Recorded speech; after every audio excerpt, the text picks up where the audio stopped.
Alors une grande difficulté aujourd'hui pour beaucoup de parents dans cette période de confinement, c'est ce télétravail en présence des enfants. Pourquoi? Parce qu'en général, on a nos habitudes, les enfants ont leur lieu à l'école, nous on a notre lieu au travail. Et là, il s'avère que tout est emmêlé, le travail à la maison, l'école est à la maison, bref, tout est complètement chamboulé et surtout, il n'y a plus d'espace lié à une activité.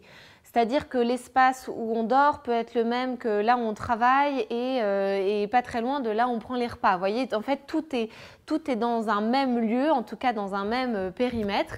Et souvent pour les enfants, alors surtout pour les enfants en bas âge, mais aussi pour les ados qui peuvent un peu traîner, faire leur travail dans leur lit, tout ça, je crois que c'est important de mettre des cadres précis pour que chacun se retrouve physiquement et que du coup dans la tête on s'y retrouve aussi. Typiquement pour les parents avec des enfants en bas âge, l'idée c'est d'être très clair sur typiquement telle table c'est fait pour le travail. Donc quand on est à cette table, on ne parle pas les uns avec les autres parce qu'il faut laisser l'autre travailler.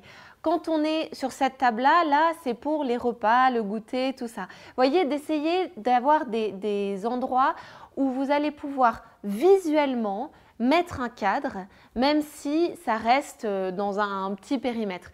Je pense que c'est important qu'on soit très clair visuellement pour que psychologiquement ce soit moins embrouillé et qu'on soit moins exaspéré. Pourquoi? Parce qu'un enfant qui voit son parent à son ordinateur ou en télétravail ne va pas forcément comprendre que le parent est là mais qu'en fait il n'est pas là, c'est-à-dire qu'il n'est pas disponible. Il est là mais psychologiquement il ne peut pas répondre aux sollicitations. Donc souvent ça génère beaucoup d'exaspération parce que l'enfant est très frustré, le parent essaye de tout gérer en même temps et finalement tout le monde en veut à tout le monde, quoi.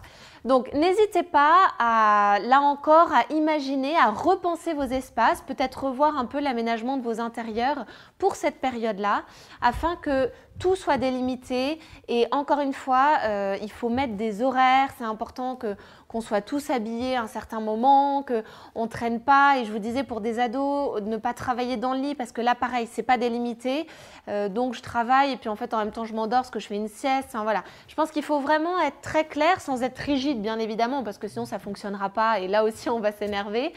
Mais mettre aussi peut-être un peu d'humour et pouvoir ainsi recréer les espaces qui ne peuvent plus exister à l'extérieur.